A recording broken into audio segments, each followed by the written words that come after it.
안녕하십니까. 지난주 한인사에서는 비영리 단체와 정치 후원금에 관하여 여러 언론사에서 언급을 했습니다.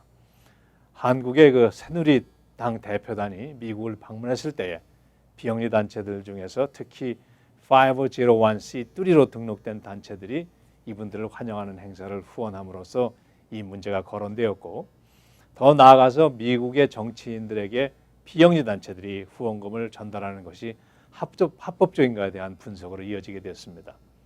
결론적으로 비영리 단체, 특히 501c3로 인가받은 비영리 단체는 정치 활동에 관계된 일체의 활동에 후원금을 낼 수 없다는 것을 주제하였습니다. 비영리 단체는 단어가 의미하듯이 영리를 목적으로 하지 아니하는 단체를 뜻합니다. 비영리 단체는 영리성이 없기 때문에 그 단체의 활동에 대하여 정부는 일단 세금을 면제해 줍니다. 그러나 그 활동의 내역에 따라서 비영리 단체도 여러 가지로 분류가 됩니다. 501c로 분류되는 비영리 단체들은 C1에서 C29, 29번까지 세분이 됩니다. C1은 연방의회 산하 기업, 2는 비영리 단체들을 위한 타이틀 회사, 3는 가장 널리 알려진 비영리 조직으로서 종교, 교육, 자선봉사, 아동 및 동물 학대 예방, 아마추어 스포츠대 단체 등이 있고, 4는 시민연대, 사회복지기관, 노동자 지역연합 등 그런 식으로 쭉 나가서 29는 오바마 케어로부터 인가받은 비영리 건강보험회사 등으로 실로 다양하게 비영리 단체들이 존재합니다. 그러나 이 많은 비영리 단체들 중에서 회원들이나 특정 사람들의 이익을 위하여 구성된 비영리 단체라면 내가 그 단체에 기부금을 냈을 때에 그 기부금에 대한 세금 공제를 받을 수는 없습니다. 특정인들이나 이익 집단의 성격이 없는 비영리 단체들에게 기부하면 그 금액에 대하여 기업이나 개인이 세금 보고할 때 세금 면제 혜택을 받게 됩니다. 그 대표적인 단체가 501c3로 분류되고 있는 종교기관, 봉사기관 등입니다. 기부금에 대한 세금 면제 혜택을 받기 때문에 501c3 단체는 정치적인 후원금이나 캠페인, 특정 정당이나 정치인을 지원할 수 없으며, 만약 이러한 규정을 위반했을 때에는 그 비영리 단체의 자격을 정지 또는 박탈당하고 또는 세금을 부과받게 됩니다.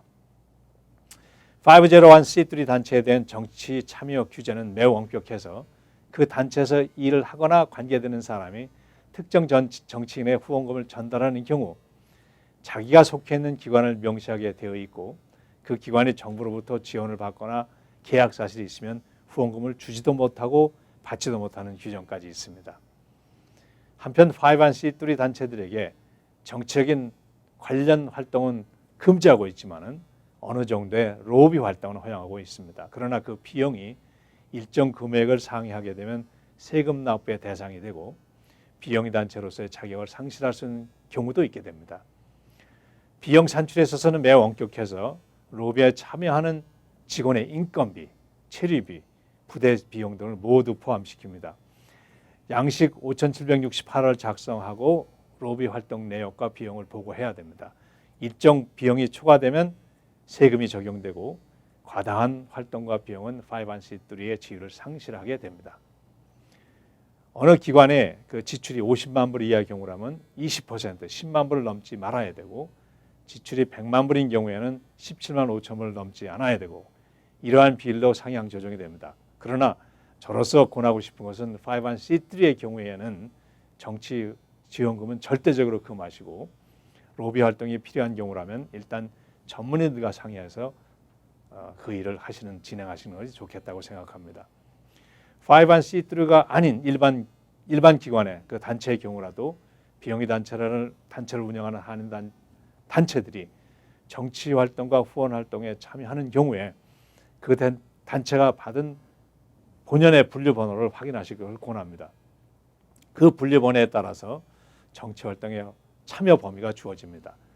직능 단체의 경우는 단체 회원들을 위한 이익 단체이고, 그 단체에 지원하는 후원금이 세금 공제의 대상이 되지 않기 때문에 정치 활동에 참여하기가 수월한 편입니다. 그래도 그 단체의 분류 코드가 무엇인가 되어 있는지 보시고 재차 확인하실 볼 필요가 있습니다. 한 예로 어느 특정 학교를 중심으로 학부모회가 결성되고 법적으로 비영리 단체를 조직했는데 연방정부로부터 501c3를 신청했습니다. 이것은 잘못된 신청입니다. 원칙적으로 보면 특정 회원들을 위한 조직이기 때문에 501c3가 아닌 501c7이나 8으로 등록돼야 본래 목적이 합당하고 이 단체에 지원하는 후원금에 대한 개인 세금 공제 혜택은 받지 못하는 것이 연방국세청의 코드에 합당한 것입니다.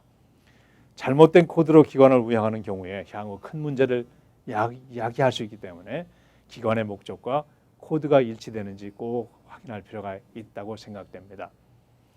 그러나 501c3가 아닌 일반 비영리 단체도 가급적이면 정치 후원에 대해서는 신중할 필요가 있고 꼭 참여하시는 경우라면 단체 이름이 아닌 정치 활동에 참여하는 것보다는 가급적 개인의 이름으로 참여하는 것이 단체를 위해서 좋은 결과가 있으리라고 생각합니다. 다음 시간에는 한인사회 501c3 기관들의 현실과 미래에 대해서 살펴보겠습니다. 안녕히 계십시오.